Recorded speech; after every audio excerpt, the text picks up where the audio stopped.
frijoles, frijolitos. You guessed it, today we are gonna make refried beans. This has been a recipe that has been highly anticipated, and I say that because I get texts on the weekly about how I make my beans. I typically make really intricate meals for friends and family to kind of show them appreciation.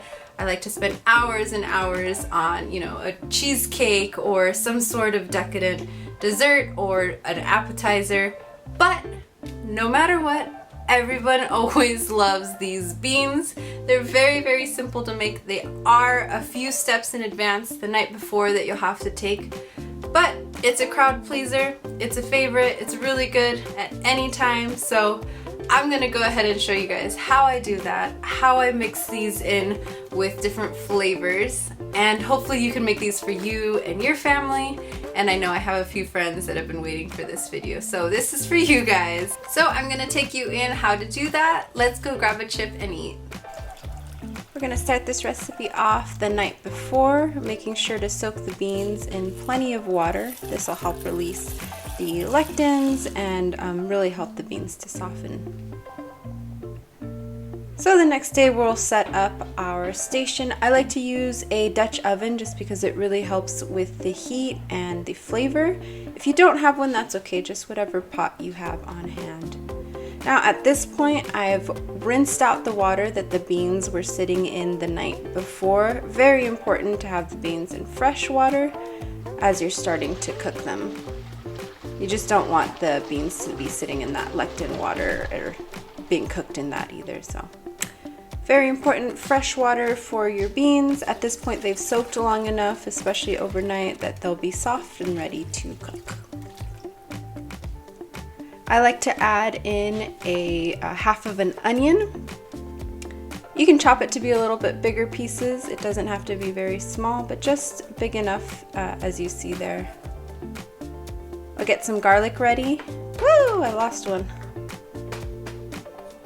So same thing with the garlic, it doesn't have to be very small. I just typically take the root part or the little butt end of the garlic off and throw that in. I have some kosher salt here that I'm using. It's very important that whatever salt that you use, you just salt it a little bit and give it time because we are adding in a little bit more later on. So you can put it on high or medium heat and wait until the beans start really boiling. Should look like this. Once you see that, you can lower it down to the lowest setting that your stove has. About an hour or two later, your beans should be done. And you can set yourself up. I like to use a cast iron skillet for these beans, especially for the frying process, and a little bit of avocado oil. Again, if you don't have these things, that's totally fine. I just find that this is really great for distributing heat. So I've diced some onion about this size. And once the stove and the pan were hot enough, I added in the onions. They should sizzle. Once they're caramelized or browned, then you can start by adding in your beans. And they should do that sizzling part. I like to wait to add in the juice to the end, just so that they've sizzled, gotten those flavors. And then that same bean juice or bean water is very important for the flavor part, so please save some of that. Give them a few minutes to start kind of boiling up, getting to know each other, getting to know the flavors, getting to know the onion that's in there. And then slowly you can start mashing, kind of with a little twist of the wrist there, and pull from the edges and bring them in towards the middle and squish. This really helps so that no bean is left behind.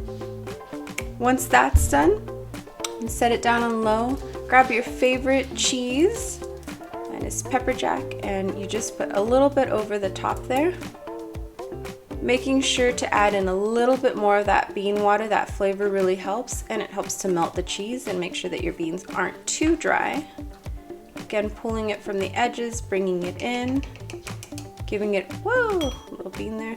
Giving it a little bit of time to kind of boil in that process and mix it around. This is all on low, and yet we're still bringing the beans to that rolling boil that you see there. That sweet bean nectar there. So once you've done that, then you can go ahead and enjoy your beans with any meal that you'd like.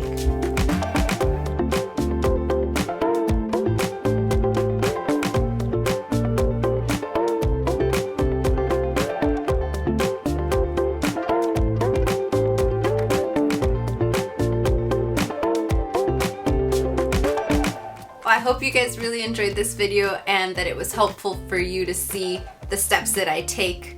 As you saw, the soaking of the beans really helps the night before.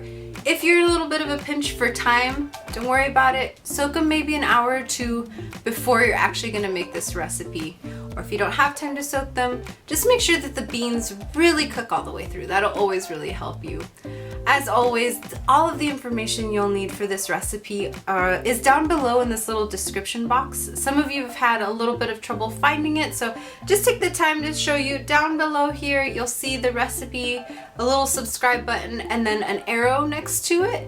Just tap that and it'll show you all of that you need to know for the recipe part, as well as the rest of the videos as well. We're so excited to see you guys like, comment, subscribe, and support. Even through Instagram, we've been loving all of the tags, videos of you guys enjoying making the recipe and showing us your final projects. So thank you so much for that. We're so excited about it. Sabrina and I just want to say a big mahalo and thank you, and aloha until next time.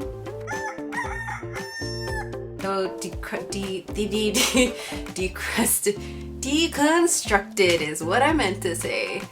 Deconstructed. This base of base of refried beans. Baby, oh.